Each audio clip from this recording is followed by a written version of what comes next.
Eid ul-Fitr soon after Ramadan, too much eating may be harmful for your health.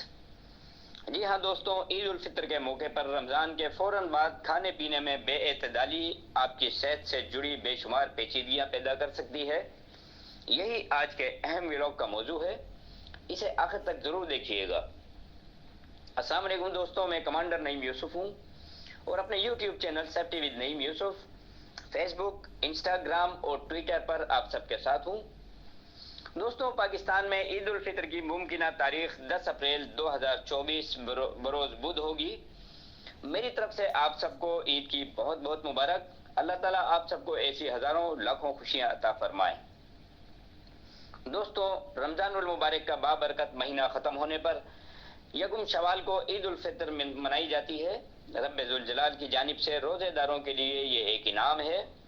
اس دن مسلمانوں کو روزہ رکھنے سے منع کیا گیا ہے۔ دوستوں، عید کی خوشی کے موقع پر گھروں اور بازاروں میں مختلف قسم کے کھانے، پکوان اور سویٹ ڈشز بنائی جاتی ہیں۔ ہر طرف ذائقہ دار کھانوں کی بہار نظر آتی ہے اور ان لذیذ کھانوں کی خوشبو بھوک میں اور اضافہ کرتی ہے، اور ایسے ماحول میں انسان جو ایسی خوشبودار اور لذیذ پکوان کا دل دادا ہوتا ہے، اسے اپنے آپ کو ان لذیذ چیزوں کے کھانے سے روکے رکھنا بہت ہی مشکل ہوتا ہے۔ لیکن دوستوں، ہمیں یہ بات اپنے ذہن میں رکھنی چاہیے کہ رمضان میں روزے رکھنے کے دوران ہمارے کھانے پینے اور سونے جاگنے کے اوقات کار میں تبدیلی آئی تھی، اور پورے ایک مہینے اس روٹین کے بعد اگلے ہی روز عید الفطر پر اگر ہم طرح طرح کے پکوان سے بے وقت اور زائد مقدار سے لطف اندوز ہوتے رہیں گے تو ہمارے معدے اور طبیعت پر اس کے منفی اثرات پڑنے کے قوی امکانات ہوتے ہیں۔ ایک ماہ روزہ رکھنے کے بعد اچانک مسالے دار چٹپٹے کھانے اور مرغن غذائیں، زائد مٹھائیاں، سویٹ ڈشز کھانے سے جسم کا نظام متاثر ہو سکتا ہے، جس سے آپ نہ صرف نڈھال بلکہ موٹاپے کا بھی شکار ہو سکتے ہیں۔ کولیسٹرول والے کھانے کے بعد کولڈ ڈرنک سے گریز کریں، سافٹ ڈرنک سے گریز کریں۔ زیادہ کھانا صحت کے لیے نقصان دہ ہوتا ہے، کیونکہ اعصابی نظام اور اس جس سے اعصابی بیماریاں، دماغی کمزوری، بلند فشار خون جسے ہائی بلڈ پریشر کہتے ہیں، شوگر، ڈائبٹیز اور پیٹ کے متعدد امراض زیادہ کھانے سے ہی پیدا ہوتے ہیں۔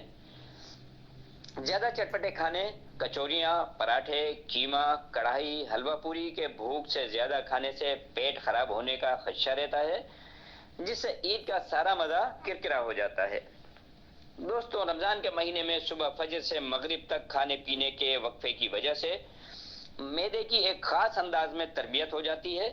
یہی وجہ ہے کہ عید الفطر کے روز اور اس کے بعد بہت زیادہ کھانا پینا معدے کے بہت سے امراض کا سبب بن سکتا ہے۔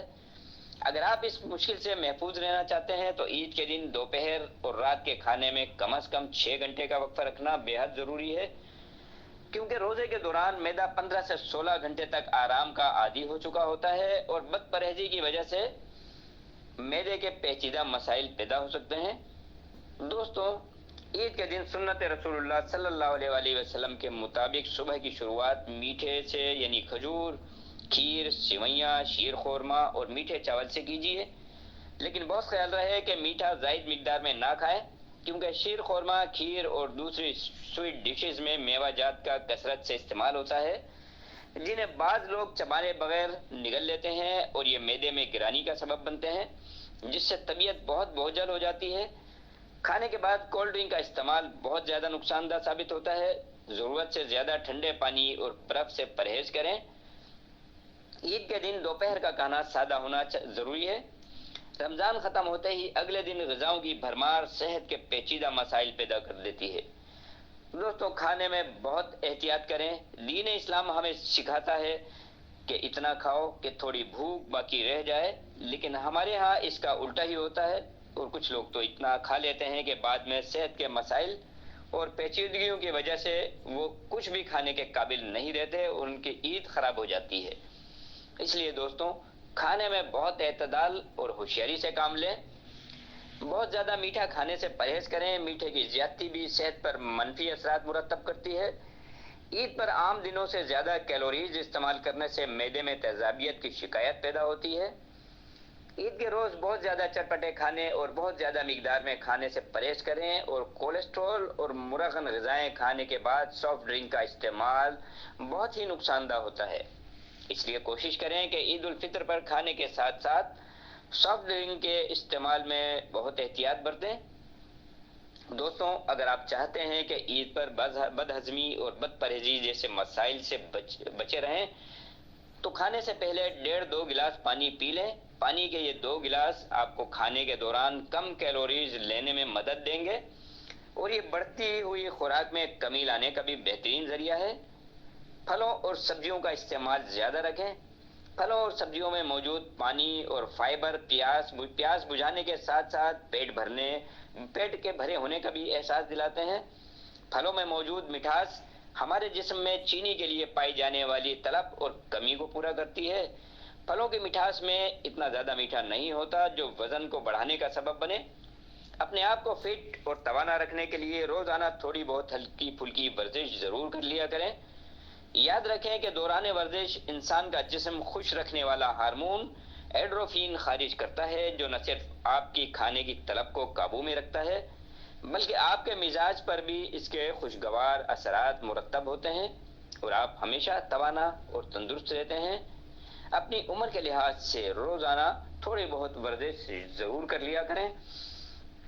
دوستوں، اگر آپ کے پاس ایک اچھی صحت اور مکمل تندرستی ہے تو آپ کروڑ پتی ہیں۔ آپ اپنے آپ کو غریب بالکل نہ کہیں، اس لیے کہ اللہ رب العزت نے آپ کو اچھی آنکھیں، اچھی ناک، کان، دل، گردے اور جسم کے دوسرے اعضاء، غرض یہ کہ اچھی صحت دی ہے کہ اگر یہ ان میں سے کوئی بھی عضو آپ کے پاس خدا نخواستہ اگر نہ ہو یا کوئی عضو درست کام نہ کرے تو انسان دنیا میں ان اعضاء کے حصول کے لیے کروڑوں روپے خرچ کرنے پر تیار ہو جاتا ہے، پھر بھی یہ اعضاء مصنوعی ہوتے ہیں اور ان کی کارکردگی اصلی اعضاء کے جیسی ہرگز نہیں ہو سکتی۔ اس لیے اللہ رب العزت کا لاکھ لاکھ شکر ادا کیجئے۔ کہتے ہیں نا دوستوں کہ اچھی صحت و تندرستی ہزار نعمتیں۔ اپنی صحت و تندرستی کو برقرار رکھنے میں آپ کا اپنا بہت بڑا عمل دخل ہے، لہذا ہر وہ کام کیجئے جس سے آپ کی صحت و تندرستی برقرار رہے۔ 1 کروڑ پتی شخص کے پاس اگر صحت نہیں تو اس کی یہ دولت اس کے لیے بیکار ہے، اور غریب کے پاس اگر اچھی صحت ہے تو وہ کروڑ پتی ہے۔ اللہ تعالیٰ کا ہر وقت، ہر لمحہ، ہر گھڑی شکرانہ ادا کیجئے۔ دوستوں، اپنے اہل خانہ، ارد گرد رہنے والوں کا، اپنے اہل خانہ کا، اپنا صحت کا بہت خیال رکھیے گا۔ اللہ تعالیٰ آپ سب کو اچھی صحت والی طویل عمر اور خوشحالی عطا فرمائے، ایسی ہزاروں عیدیں نصیب فرمائے۔ دعاؤں میں مجھے یاد رکھیے گا۔ اللہ نگہبان۔